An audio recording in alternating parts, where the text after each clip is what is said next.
दिल्ली पोलिसांनी 18 बांगलादेशी नागरिकांना ताब्यात घेतलं असून यात 5 किन्नरांचा देखील समावेश आहे।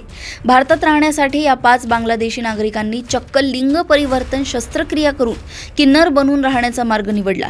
केवळ भारतातून पुन्हा बांगलादेशमध्ये जाऊन राहावे लागू नये यासाठी त्यांनी हा प्रकार केल्याचं उघडकीस आलंय। इतकंच नाही तर बांगलादेशात असलेल्या आपल्या कुटुंबाशी संपर्क साधण्यासाठी ते बंदी घातलेल्या IMO या ॲपचा वापर करत होते।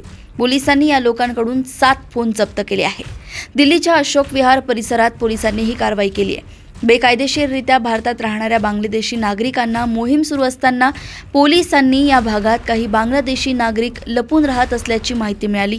ही माहिती मिळताच ACP राजीव, निरीक्षक विपिन, SI शांबीर आणि टीमच्या इतर सदस्यांना तात्काळ या परिसराला वेढा घालून तब्बल 100 झोपड्या आणि 150 गल्ल्या पिंजून काढल्या।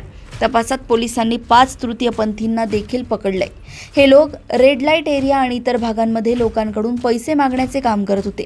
चौकशी दरम्यान त्यांनी बांगलादेशी नागरिक असल्याची कबुली दिली आणि ओळख लपवून भारतात राहण्यासाठी काही हार्मोनल उपचार आणि किरकोळ शस्त्रक्रिया केल्याचं सांगितलं।